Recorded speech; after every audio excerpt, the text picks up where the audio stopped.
Mais je vois rien. Nous disons que le matériel qui est ingénieux et génétiquement modifié n'existe pas dans la nature. Ce n'est pas du communisme. Vous écoutez M. Broussard, qui est un grand avocat, vous écoutez M. Louis Boucher, vous écoutez le professeur Perrin, qu'on a taxé de complotiste, eux vont vous réinformer sur la situation. Il y a des traitements qui existent, il y a l'ivermectine, l'hydroxychloroquine, le Zitromax, il y a des huiles essentielles, il y a l'homéopathie, il y a des plantes médicinales qui peuvent vous aider. Aujourd'hui, rappelez-vous, il y a un an et demi déjà, les médecins ont l'interdiction de traiter leurs patients. Alors ça c'est inacceptable, parce que quelqu'un qui arrive dans un cabinet médical et qui est malade et qu'on renvoie chez lui avec des Doliprane en lui disant « si tu vas pas mieux, tu vas à l'hôpital », ça c'est inacceptable. Les médecins ont des traitements. Il y avait l'hydroxychloroquine qui a été présenté par le professeur Raoult au début de cette épidémie. Le professeur Raoult est un grand médecin. On l'a fait également passer pour un illuminé ou un complotiste. Donc ça c'est pas normal. À savoir que l'hydroxychloroquine, qui est un médicament qui fonctionne pour ce type de pathologie, a été interdit 3 mois avant le début de la soi-disant crise épidémique. Pourquoi je dis soi-disant ? Il faut savoir que le taux de mortalité est très très faible. Les principales personnes qui sont touchées sont des personnes qui ont entre 75 et 80 ans. Le reste des gens ont juste un simple rhume ou un état grippal. Aujourd'hui, si vous avez un rhume, vous écoutez autour de vous vos amis, ils vont vous dire quoi? Ah ben j'ai attrapé la Covid. Non! T'as juste attrapé un rhume, bordel! Des coronavirus, il y en a des milliers de formes qui sont déjà préexistantes dans la nature. Il y en a également dans nos corps. Alors quand on entend à la télé qu'il y a des nouveaux variants qui arrivent, c'est purement et simplement un phénomène naturel. Tout est en constante mutation, y compris dans nos corps.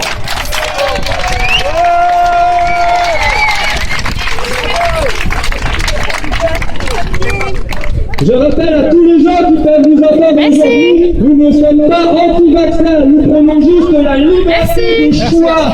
Aujourd'hui, vous avez différentes sources d'informations qui peuvent vous éclairer sur votre consentement.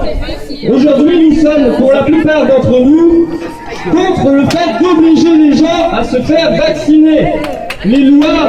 La loi Kouchner stipule que nous sommes libres de nos corps et que nous avons le droit de refuser un acte médical. Le code civil français précise que le corps est inviolable.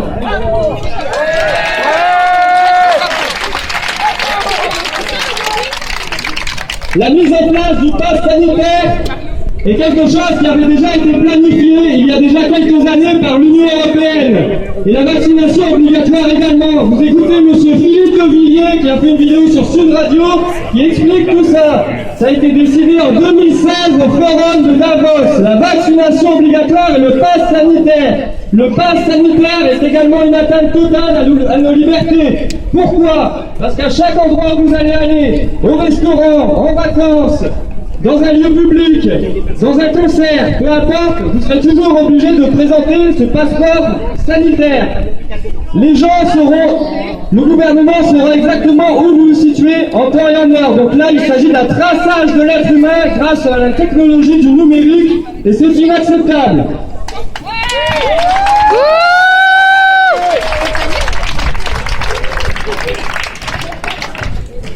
J'ai travaillé pendant 10 ans dans une boutique de téléphonie mobile. Je sais parfaitement, et tout le monde en est conscient, à quel point l'évolution technologique est rapide. Rappelez-vous, il y a 20-25 ans, on avait des téléphones en noir et blanc.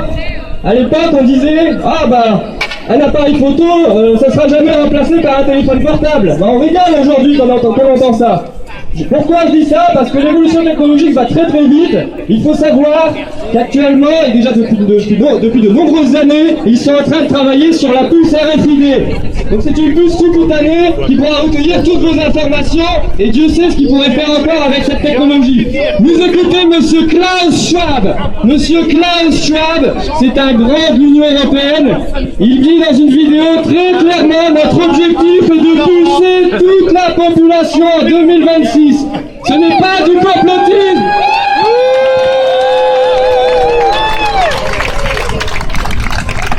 Je répète pour les gens qui ne sont pas informés, c'est monsieur Klaus Schwab. Ce n'est pas de complotistes, nous ne sommes pas des illuminés, nous répétons uniquement ce que vous ne dites pas dans les médias sur ce qu'ils nous préparent. Ce qui nous prépare, c'est une société de contrôle total. Qu'est-ce que vous voulez? Être vacciné avec 3 doses tous les 6 mois comme ils prévoient de le faire? Parce que c'est vraiment ce qu'ils ont prévu si personne ne dit rien. Si personne ne dit rien, ça sera vaccination sur vaccination pour une raison aujourd'hui qui est totalement injustifiée. Je le répète, il y a des traitements qui existent. Il y a eu des études randomisées sur l'ivermectine, sur le Zitromax et j'en passe. Les médecins aujourd'hui le disent eux-mêmes. Pour les gens qui ne me croiraient peut-être pas, qu'ils entendent ce qu'on dit, je vais passer une vidéo d'un médecin qui explique tout ça encore plus clairement que moi après. Il faut faire passer le mot. Faites passer le mot. Il y a des traitements qui existent. La vaccination ne doit pas être rendue obligatoire. Nous sommes libres de nos choix et de nos corps. Merci. Liberté, on parle de liberté, mais en fait, nous sommes libres. Nous sommes libres. Nous sommes libres. Nous sommes libres. Nous sommes libres. Nous sommes libres. Nous sommes libres. Nous sommes libres. Nous sommes libres. Nous sommes libres. La liberté, nous l'avons eue par notre droit de naissance en arrivant sur cette terre, par rapport au fait d'avoir déjà notre libre arbitre.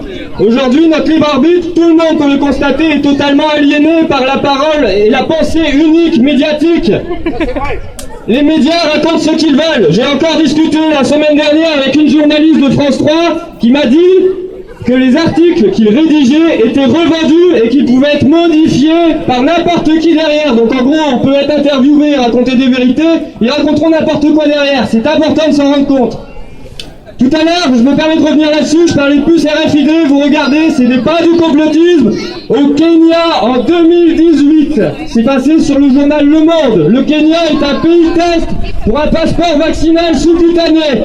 Ils l'avaient déjà prévu et ils veulent faire ça avec toute la population, rendez-vous compte.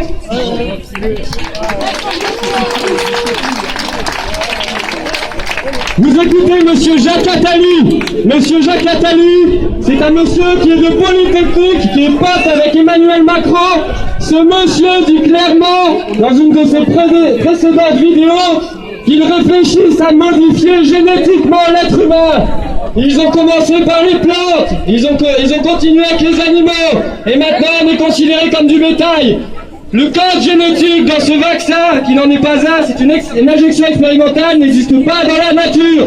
Vous écoutez Madame Alexandra Orion-Claude et toutes les études qui vont vous le démontrer. Le code génétique n'existe pas. Ça veut dire qu'ils sont en train de modifier notre génome. Notre génome, c'est l'information qui nous donne la vie et qui fait ce que nous sommes.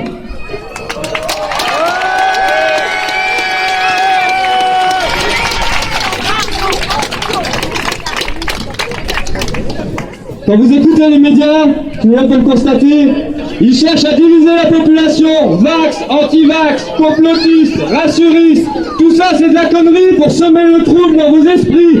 Tous les gens aujourd'hui qui veulent se réunir avec nous devraient le faire. Nous ne sommes pas anti-vaccins, je le rappelle, nous prenons la liberté de choix. Liberté! Liberté! Liberté! Liberté! Liberté! Liberté! Liberté! Liberté! Liberté! Liberté! Liberté! Liberté! Toutes les communautés, les noirs, les blancs, les jeunes, les gris, les pauvres, les riches, les gros, les nains, on est tous dans la même merde et on doit se soutenir. J'entends également beaucoup de fois de la haine contre la police. Moi je vous le dis, j'étais sur l'île sur les 4 dernières manifestations. Il y a beaucoup d'antipolices qui ne comprennent pas qu'aujourd'hui les policiers, comme dans toute communauté, il y a toujours une partie d'abrutis, ça ne pourra rien changer. Par contre, les autres sont des gens comme nous, qui ont une famille, et ils sont également concernés par cette situation. Nous avons besoin de toutes les forces de l'ordre, des militaires et des gendarmes, pour soutenir le peuple et défendre la nation.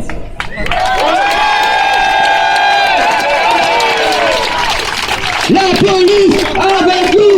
La police avec nous! La police avec nous! La police avec nous! La police avec nous! La police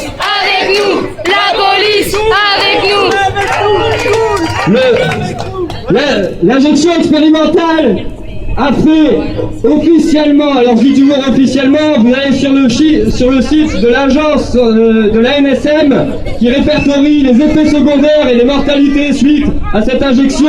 Officiellement, il y a eu 1000 décès en France depuis le mois de janvier suite à cette injection.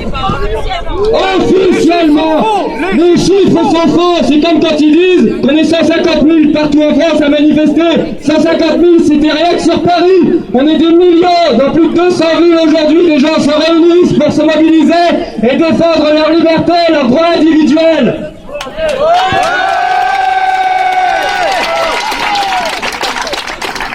Aujourd'hui, plus que jamais, on a besoin de se soutenir.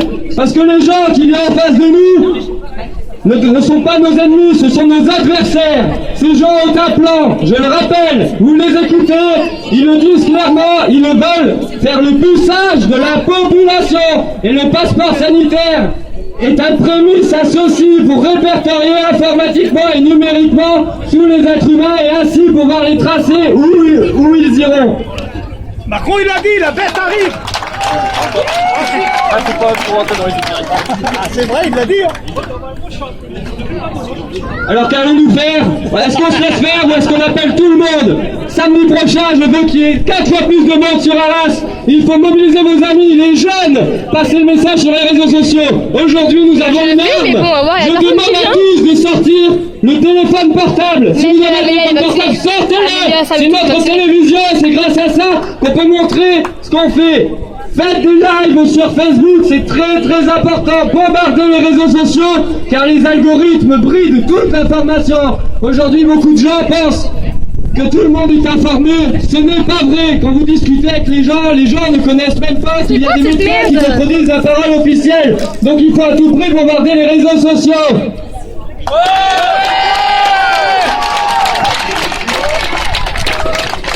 Je vais laisser la parole à monsieur Jimmy Drissy qui nous fait l'honneur d'être ici parmi nous. Monsieur Jimmy Drissy que j'ai rencontré sur l'île et qui fait également des rassemblements sur Denain. Applaudissons-le. Bravo Merlin, bravo. Bravo à vous toutes et à vous tous qui avez le courage de venir. Alors, ne vous vexez pas, je reprends les propos. Vous êtes des incultes, vous êtes des gilets jaunes d'extrême droite, et vous êtes des complotistes. Et je suis fier d'être parmi vous, et d'être complotiste aussi, d'être gilets jaunes extrémistes. Vive la France! Pour autant, mes chers amis, pour autant, il y a aujourd'hui, dans notre pays, des gens qui meurent. Oui, la maladie est là, elle existe, réellement. Pour autant, est-ce que les chiffres sont vrais? Pour autant, si le vaccin était si efficace, pourquoi sont-ils en train de dresser une partie de la population française contre les non-vaccinés? Pourquoi? Il faudrait peut-être se poser la question. Lorsqu'on est vacciné, nous sommes protégés, censés être protégés. Mais lorsque vous entendez des âneries, mais je dis bien des âneries, moi je ne suis pas médecin, je ne suis pas scientifique, vous non plus, mais c'est de la logique. Je me vaccine pour être protégé. Mais lorsque j'accuse les autres de ne pas être vaccinés et que je suis en danger, il y a un problème. C'est comme si on disait 1 plus 1 égale 3. Là, il y a un truc qui n'est pas logique. Or, toute personne qui conteste, qui demande des garanties, qui exige de l'État... Ah oui, je vais faire un petit point. Vous avez vu toute la publicité qui a été mise sur nos chaînes de télé? Ça coûte des millions, la sécurité sociale. Et pour autant, on nous dit que la sécu est en déficit. Mais on a de l'argent pour faire de la pub pour le vaccin. Et c'est nous qui payons. Et vous trouvez ça normal? Alors, mes chers amis, il est temps de se réveiller, d'ouvrir les yeux, d'appeler tous nos compatriotes, qu'ils soient vaccinés ou non vaccinés, à être parmi nous, simplement pour exiger la vérité. Car il y a une vérité. La vérité, nos élus la connaissent. Y a-t-il des élus parmi nous?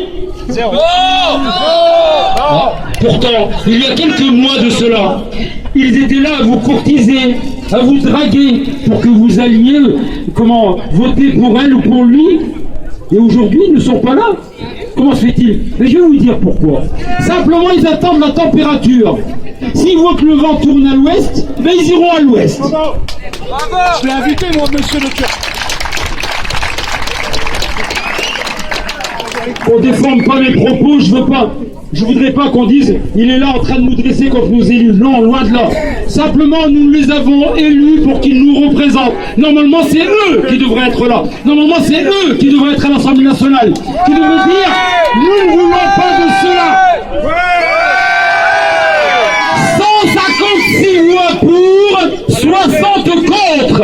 Il y avait 577 députés. Que faisaient-ils pour un sujet aussi sérieux? Ils dormaient, ils étaient en vacances, alors que vous êtes là en train de vous inquiéter pour vos enfants, pour vos parents. Pendant des mois, nous avons été privés de voir nos grands-parents, nos parents, parce que il y avait le Covid. Et eux ont osé, lors d'un vote aussi sérieux, de ne pas être présents. 156 députés, ont voté pour, 60 contre.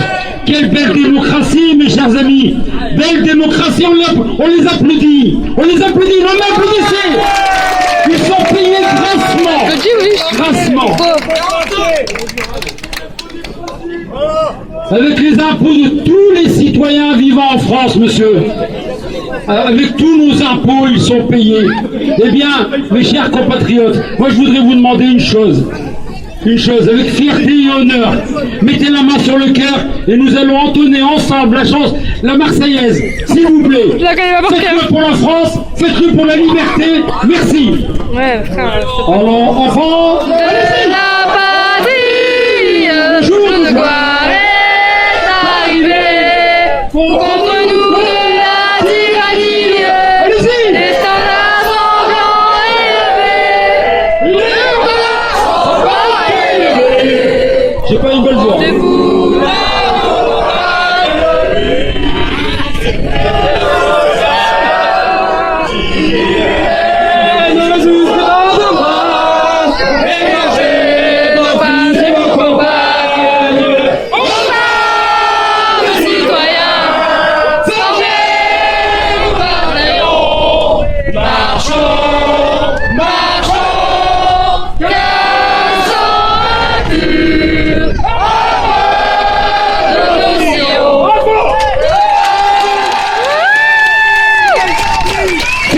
C'est ça l'unité de la France.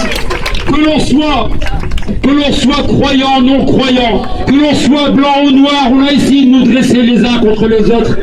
Mais rien ne divisera le peuple français. Rien. Et aujourd'hui, comme l'a dit Merville, la prochaine réunion, j'ose espérer, nous serons le double, voire le triple. Et il faut impérativement montrer partout en France, que les Françaises et les Français sont solidaires, que les Françaises et les Français ne sont pas dupes. Ce n'est pas pour une minorité de gens qui pensent que nous sommes les ennemis de ceux qui sont vaccinés. Nous ne sommes pas les ennemis de quiconque. Nous sommes simplement inquiets. Inquiets parce que la situation est difficile. Et chacun de nous a peur. Mais la peur, vous savez, eux, ils savent s'en servir. Ils vous font peur. Alors chaque jour, quand vous marchez, je ne vais pas m'approcher de lui, peut-être il a peut-être le Covid, peut-être. Et plus on fera ça, plus on leur donnera raison. Alors, mobilisons-nous de plus en plus. Partout dans vos campagnes, dans vos villes, dans vos grandes villes, eh bien, interpellez vos élus. Humblement, gentiment, dites-leur. Mais, monsieur le maire, pourquoi vous ne mobilisez pas? Pourquoi vous ne faites pas quelque chose pour ce qui se passe là? Vous savez qu'on n'est pas loin d'une guerre civile. Allez les voir, osez les voir, allez les voir comme ça la prochaine fois. Quand ils viendront vous voir, ils n'auront aucun argument. Aucun.